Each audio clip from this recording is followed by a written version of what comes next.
Nous sommes tous confrontés à un moment ou à un autre à rechercher un levier pour accroître notre motivation. Cet élan d'énergie dont on a tous besoin pour démarrer un projet, continuer à avancer, persévérer afin d'aller au bout d'un objectif et éviter d'abandonner. Alors je ne parle pas de se motiver à faire le ménage ou à faire les courses, mais bien de cet enthousiasme à réaliser des actes d'envergure, des objectifs que l'on se fixe à long terme, des rêves de vie en quelque sorte, les désirs qui nous tiennent vraiment à cœur.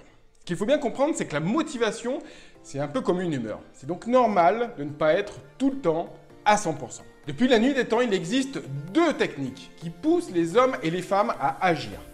La carotte, la récompense, le salaire que l'on reçoit par exemple à la fin du mois, ou la bonne note à l'école, et le bâton. Votre patron qui vous blâme, la punition, par exemple. Allons plus loin et voyons aujourd'hui les 7 secrets fondamentaux pour faire un bond en avant dans votre motivation et en finir au passage avec la procrastination.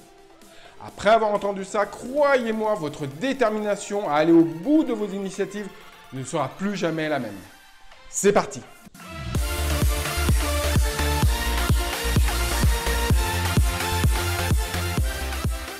Dans le monde de l'entreprise, on a longtemps considéré que la récompense, une augmentation ou une prime, était le seul facteur pour encourager la productivité. Mais on voit bien qu'aujourd'hui, ça va au-delà. Faire collaborer des salariés à un projet plus élevé que leur métier, leur faire partager des valeurs communes, leur montrer plus de reconnaissance, valoriser leurs compétences, etc. C'est plus fort en termes de motivation que le salaire seul.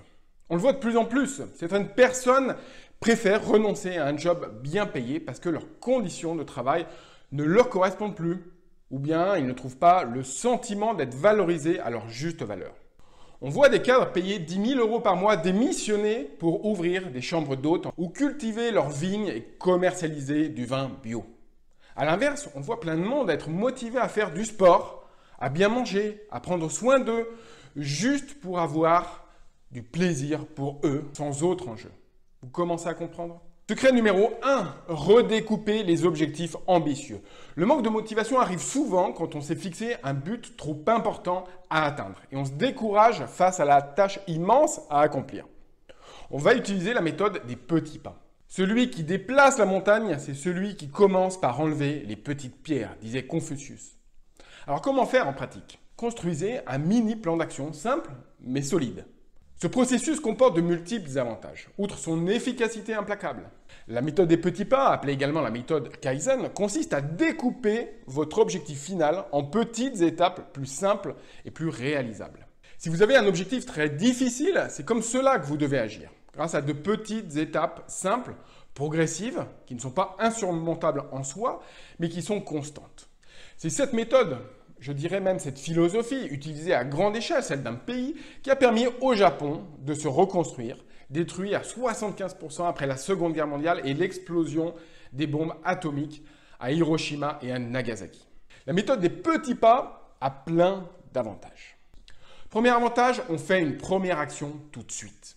On le sait, quand on va faire un footing, le plus dur, ce n'est pas quand on commence à courir, c'est d'enfiler sa tenue de sport. Pour repeindre les murs d'une pièce, ce n'est pas passer le rouleau qui est le plus difficile, mais le démarrage, préparer ses pinceaux, mettre du scotch autour des fenêtres, déménager les meubles, bâcher le sol. Le passage à l'action, c'est ce qui déclenche le mouvement. Pourquoi? Parce que l'action donne des résultats qui nous montrent que nous sommes capables de le faire. Par exemple, en sortant de notre zone de confort régulièrement, nous constatons que nous sommes capables de faire de nouvelles choses. Le second avantage, c'est que si on bute sur un de ces objectifs, ça ne remet pas en cause le but final. Troisième avantage, c'est visualisable et proche. Sinon, c'est trop loin. Un vendeur de voiture vous fait essayer la voiture. C'est en l'essayant, en vous la faisant toucher, qu'il va vous convaincre. A l'inverse, préparer sa retraite en mettant de l'argent de côté quand on commence dans la vie active, à toucher son premier salaire, c'est loin et c'est non palpable. Pourquoi le réchauffement climatique, s'il commence bien évidemment à devenir un sujet de société et de préoccupation, n'a vraiment jamais inquiété les foules jusqu'à présent? Les conséquences sont lointaines et peu concrètes pour nous. On commence à s'en préoccuper car il y a des dérèglements climatiques, des signes visualisables immédiatement. Alors prenons un exemple. Vous souhaitez apprendre le chinois mandarin, tout seul par vous-même, parce que l'école qui l'enseigne est à 100 km de chez vous par exemple.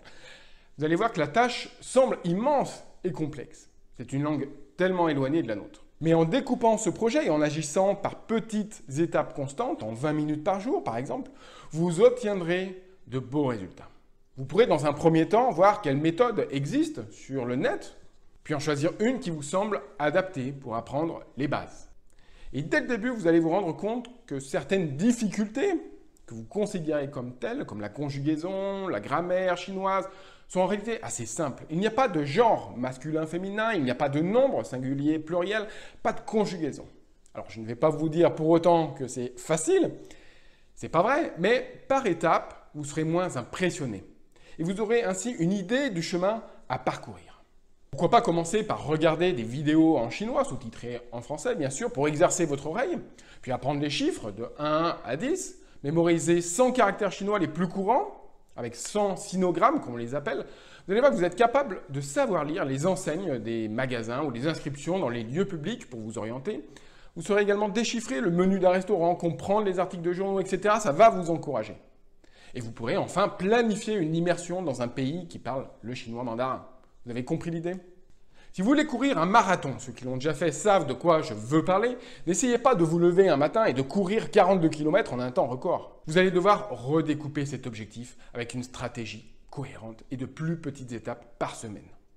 En planifiant par exemple vos séances d'entraînement à la course, des exercices de cardio, une alimentation adaptée jusqu'au jour J, etc. Secret numéro 2, donnez du sens à ce que vous faites. Pourquoi je fais cela ? Car la motivation, elle ne vient pas que du contexte. Elle vient surtout de votre énergie intérieure. Si vous faites la bonne chose pour les bonnes raisons, en donnant du sens, votre motivation est décuplée. Quand un élève de conservatoire de musique fait des gammes, c'est pour être à l'aise dans son doigté. Quand il apprend le solfège, pourquoi il le fait? C'est pour pouvoir lire cette partition de la musique qu'il souhaite jouer. Si je vous dis maintenant, à la fin de cette vidéo, allez courir 30 minutes, c'est bon pour vous. Vous n'allez probablement pas le faire. Mais un sportif qui prépare les Jeux Olympiques, lui, il sait pourquoi il le fait. Sa motivation et sa rage sont bien là. Il est focus sur son objectif. Alors derrière chaque projet, dites-vous, est-ce que c'est vraiment ça que je veux faire? Ou bien est-ce que je vise en réalité autre chose? On le constate souvent chez un étudiant qui manque de motivation. En fait, il ne voit pas après. En quoi son problème de vecteur en mathématiques va lui permettre d'accéder au métier qu'il veut faire. Passer son permis de conduire pour faire comme tout le monde, c'est bien. Mais vouloir passer son permis pour décrocher le job de ses rêves qui nécessite d'avoir le permis. Pour assouvir votre soif de faire le tour de la Corse en voiture, ça va décupler votre motivation à réussir. Vouloir décrocher un CAP en restauration pour faire plaisir à ses parents, c'est bien, mais le réussir parce que vous en avez besoin pour intégrer les cuisines de ce grand chef que vous admirez. Ça change l'enjeu et donc la motivation. Vouloir le bac parce que c'est le sésame pour intégrer une école de journalisme et que ça vous fait vibrer, ça fait toute la différence. Alors reliez-vous pourquoi à vos objectifs et vous allez décupler la motivation nécessaire car vous allez donner un sens à ce que vous êtes en train de faire. Est-ce que je le fais pour moi ou pour faire plaisir à quelqu'un d'autre? Ou pour suivre un schéma imposé par la société? Posez-vous cette question.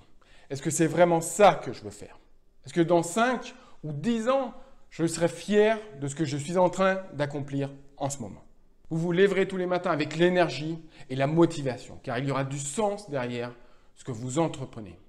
Secret numéro 3, listez les bénéfices que vous avez déjà obtenus. Ça va vous aider à poursuivre quelque chose que vous avez déjà entamé. Quand on a déjà bien avancé sur un travail, une mission, un projet ou une initiative simple, il manque parfois juste un petit élément pour continuer. Alors prenez de la hauteur, remémorez-vous le chemin parcouru et listez les résultats, les bénéfices que vous avez déjà obtenus.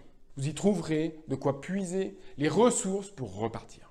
Vous êtes inscrit dans une salle de sport par exemple ou un cours de danse, vous manquez de motivation après 6 mois, un grand classique, listez ce que vous a déjà apporté cette activité. La détente, l'énergie que ça vous procure un réveil, vous dormez mieux, les pas de danse que vous maîtrisez déjà, le mental que ça procure, les kilos que vous avez sans doute perdus, votre mal de dos qui s'améliore, la silhouette que vous avez, les abdos qui commencent à se dessiner, bref, vous avez compris. Notez-les consciencieusement et consultez-les régulièrement. Le 4e secret de la motivation est physiologique.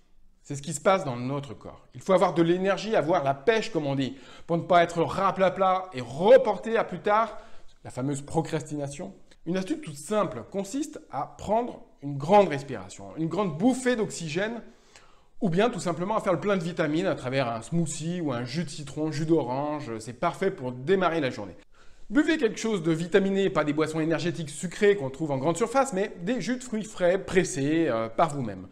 Vous pouvez aussi écouter de la musique, une musique qui vous anime dès que vous entendez les premières notes, ça peut donner cette force-là. Secret numéro 5, est-ce que je fais la bonne chose au bon moment? Vous le savez certainement, notre corps et notre esprit possèdent une horloge génétique, j'allais dire, comme une pendule interne. Et parfois, on manque d'énergie et de motivation parce que ce n'est tout simplement pas le bon moment. Le bon moment de l'année, de la journée. Alors, respectez votre rythme biologique, essayez de le comprendre. Pour un travail intellectuel, par exemple, en général, on est plus concentré et donc plus performant le matin plutôt qu'en début d'après-midi. Une promenade avant le repas du soir est plus bénéfique pour le sommeil qu'une séance de sport le matin, par exemple. En hiver, il fait froid. Est-ce vraiment le bon moment pour démarrer des séances de footing tous les matins? Est-ce que ça ne serait pas plus facile de démarrer en été alors que le soleil se lève plus tôt, qu'il fait bon? Et une fois que vous aurez compris les bienfaits de courir, que cela sera devenu indispensable à votre corps, que vous ne pourrez plus vous en passer, vous serez plus enclin à poursuivre en hiver malgré le froid. Agissez en fonction de votre propre rythme. Identifiez à quel moment vous êtes le plus productif, le matin ou le soir, et concentrez-vous à la réalisation des tâches les plus importantes à ce moment-là. Dégagez-vous dès le matin un temps pour le travail qui vous semble le plus pénible à réaliser de la journée. Cela évite d'autant plus ce sentiment de frustration qui pollue notre cerveau. Il faut que je le fasse, il faudrait vraiment que je termine aujourd'hui cette tâche avant ce soir, etc. Le 6e secret de la motivation, c'est d'associer une action au bon environnement. Est-ce que vous envisageriez de rentrer dans une discothèque pour méditer? Non, le lieu n'est pas propice à cela. Est-ce que vous iriez dans une bibliothèque ou une église pour danser? Pas vraiment. On sous-estime souvent le contexte qui nous pousse et qui nous motive. Un truc tout bête pour les étudiants ou les entrepreneurs. Si vous faites un travail intellectuel qui nécessite de la réflexion pure, comme des mathématiques ou de la comptabilité, placez votre bureau face à un mur neutre. Au contraire, si vous devez faire une tâche qui fait appel à votre imaginaire, une recherche d'idées, un travail plus créatif, de rédaction, de création graphique, placez votre bureau devant une fenêtre où le champ de vision est plus dégagé. Faites le test, vous serez surpris. Secret numéro 7, cherchez un stimuli extérieur. Le but ici est de dissocier la motivation de l'émotion, et en particulier de l'émotion prospective, comme on l'appelle, celle qui anticipe le résultat. La peur d'échouer, je ne veux pas démarrer car je sais que ça va être trop long, ça va être pénible, l'espoir ou l'anxiété à faire telle ou telle chose. Cela, on va chercher un déclencheur extérieur qui ne dépend pas de nous et de notre humeur du moment à le faire ou pas. Ça peut être tout simplement de faire sonner votre portable à 11 h. Et dès que j'entends le rappel qui sonne, je ne me pose pas de questions, je fais ce que j'avais prévu de faire, point final. Ou bien vous pouvez également associer une tâche qui vous semble difficile à tenir avec une autre tâche synonyme de plaisir. Je vais prendre un exemple simple, vous n'aimez pas tondre la pelouse, mais vous aimez la musique. Alors mettez des écouteurs dans vos oreilles. La prochaine fois qu'il faudra sortir la tondeuse, votre cerveau va penser « Allez, on va écouter de la musique ». Pourquoi pensez-vous qu'il y a des télés et de la musique dans les salles de sport ? J'espère que ces 7 clés vont vous permettre d'engager de nouveaux projets, ceux, vous l'aurez compris, qui sont essentiels à vos yeux. Merci de votre attention, portez-vous bien et à très vite pour une prochaine vidéo.